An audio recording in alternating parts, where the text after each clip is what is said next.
मैनपुरी से ऐसा मामला सामने आया है जो इंसानियत को शर्मसार कर देगा। यहाँ पर दो जाति के लोग आपस में लड़ रहे हैं और ये एक ज़मीन विवाद का मामला है। इसमें पुलिस पहले एक पक्ष की तहरीर पर ज़मीन छुड़वाती है, लेकिन जब वो बाद में जाते हैं तो उन्हें उनकी ज़मीन पर कब्ज़ा नहीं मिलता है और वो आरोप लगाते हैं कि दूसरे पक्ष ने उनके ऊपर पेशाब का छिड़काव किया है और इसके बाद ये मामला तूल पकड़ता है। लेकिन वहीं पर जो पहले आरोप लगा रहे थे वो कहते हैं कि उनसे गलती हो गई, उनके साथ में ऐसा कुछ भी नहीं हुआ था। आपको बता दें कि ये मामला उत्तर प्रदेश के मैनपुरी का ही है। मैनपुरी में दबंगों पर दलित दंपति ने आरोप लगाया कि उनके ऊपर उन्होंने पेशाब का छिड़काव किया है। जूते में पेशाब को भरा और फिर उसके बाद उनके ऊपर छिड़का गया। दबंगों ने दलित परिवार के प्लॉट पर कब्जा कर लिया था। बीते 12 जुलाई को प्रशासन ने इस कब्जे को हटवाया। कब्जा हटवाए जाने से बौखलाए हुए थे दबंग। पीड़ित परिवार ने मामले की एसपी से की थी शिकायत, जिसके बाद दलित दंपति बाद में अपना ऊपर पेशाब छिड़कने का आरोप लगा रहे थे, लेकिन वो मुकर गए। पेशाब छिड़कने की घटना को फिर उन्होंने खुद ही झूठा बताया। मामले को गंभीरता को देखते हुए पुलिस जांच में जुटी हुई है और ये मैनपुरी के ग्वाल टोली का मामला है। विपक्षी विजेंद्र और केशव सनी ये 3-4 जने आएंगे भैया, ये लिपटिए फिर ये लइए पकड़ के अंदर मतलब मारपीट किया आपके ये साथ? मारपीट किया, थाने कट्टा फट्टा लगाया। अच्छा, और पेशाब करिए, जूते में कर गए पेशाब, धर्म नष्ट कर क्या करा आपने? धर्म नष्ट कर दिया, ऊपर खींच किया है। थाने में शिकायत की थी इसकी? अबे कुछ नहीं करी, मैं सीधे ही है। तो उन लोगों ने हमें गाली गलौज करी, पकड़ ले गए हमें दोनों जनों को। कट्टा दिखाए कि जूता में पेशाब करके ऊपर छिड़क दी, हमारो धर्म ही नष्ट कर दो। किसने छिड़क दी? विजेंद्र। कौन है ये लोग? ये विपक्षी हैं, ये जगह घेरे हैं। अच्छा, गांव के रहने वाले आपके? हाँ, गांव के ही हैं, ग्वालटोली की।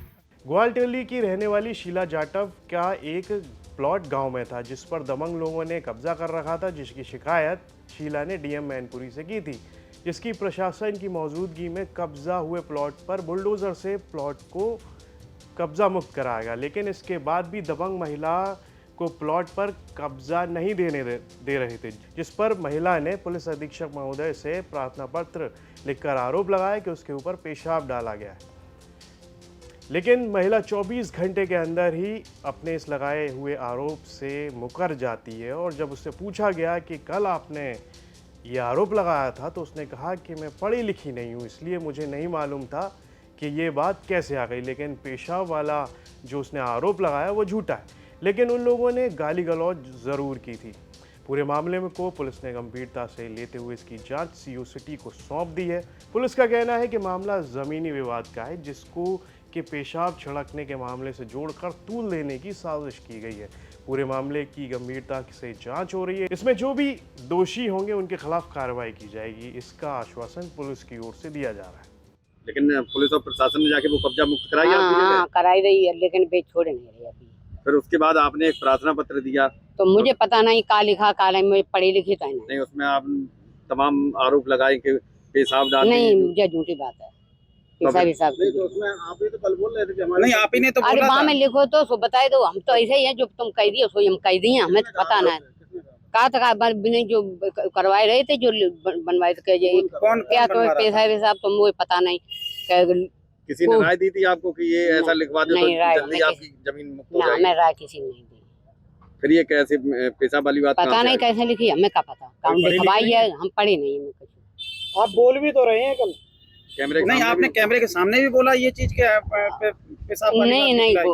तो आपने कल क्यों झूठ बोला था क्या आपने? में लिखी जिन बूझे कहते जब मैं तुमने पेशाब हिसाब तो हमने बोल दी, हम कहा जो अरे, बताते गए बोलते गए। किसने बता, कौन बता रहा था आपको? जिन करवाई थी सो नहीं, कौन है, क्या नाम है? नाम नहीं है तुम उनका? लोग आते ही नहीं, इन्हें कुछ जन तो मारी पीट है अच्छा, फिर ये पेशाब वाली बात कैसे आई? ये तो मतलब ऐसो एप्लीकेशन लिखी तब में लिखी दी, मान लो अपने पकड़ आप दी। से जोड़ दी? कैसे लिखवाई थी एप्लीकेशन आपने? अब हमें तो इतनी जानकारी ना, दीवानी लिखी पेशाब वाली बात झूठ है कि सच है? झूठ है। झूठ है। हाँ, अच्छा, एक चीज बताओ, आप कह रहे हो कि एप्लीकेशन में चलो अपने आप, लेकिन कैमरे के सामने भी आप लोग आप कल कैमरे के सामने भी कही थी आपने ये बात? ना तो हम फिर कल एसपी साहब की गए। किसने कहा था ये? किसने कहा था पेशाब ये? वाली बात के लिए किससे जमीन कब्जा मुक्त हो जाएगी? ना कई हम तक आऊ ना है, चाहे बारे मान लो लिख दई जो तो यहाँ हमने पे- वो बात जो बोली आप ना। साथ में आए, हाँ। इन्होंने तो नहीं राय दी थी हैं? जो साथ में आए श्रीकिशन? ना ना उनने ना। हाल ही में इटावा का मामला भी सामने आया था, जिसमें यादव कथावाचकों और उसके दलित साथियों के साथ में अभद्रता की गई थी और आरोप भी लगाया गया था कि उनके ऊपर पेशाब का छिड़काव किया गया है दूसरे पक्ष के द्वारा, जिसके बाद ये मामला काफ़ी तूल पकड़ता हुआ देखा गया था। उस दौरान यादव संगठन के लोगों ने उस दांदरपुर जो ब्राह्मण बाहुल्य गांव है उसका घेराव भी किया था, जिसके बाद पुलिस काफ़ी एक्शन मोड में दिखाई दी थी। कई पुलिस की गाड़ियों पर भी पथराव किए गए थे जब यादव समाज के लोग उस गांव को घेरने के लिए पहुंचे थे। तो उस दौरान भी ये पेशाब छिड़कने की जो बात थी वो सुर्खियों में आई थी, वो चर्चा का विषय ज़रूर बनी थी। तो उसके बाद से ये एक और मैनपुरी का मामला था, जिसमें दलित महिला ने यादव पक्ष जिन्होंने उसकी ज़मीन पर कब्ज़ा कर रखा था, जिसको पुलिस ने हटवा भी दिया, लेकिन जब वो कब्ज़े के लिए अपनी ज़मीन पर जाती है तो वो लोग फिर से उसको कब्ज़ा नहीं करने देते हैं, उसको नींव नहीं भरने देते हैं। जिसके बाद महिला ने ये आरोप लगाया था कि उन लोगों ने उसके ऊपर मूत्र का छिड़काव किया है, लेकिन वही महिला फिर बाद में अपने इस आरोप से मुकरती हुई भी देखी गई और पुलिस इस मामले की जांच की बात कर रही है। इस पर आपकी क्या राय है? कमेंट बॉक्स में लिखकर हमें ज़रूर बताएं और यूपी से जुड़ी तमाम खबरें देखने के लिए आप देखते रहिए यूपी तक।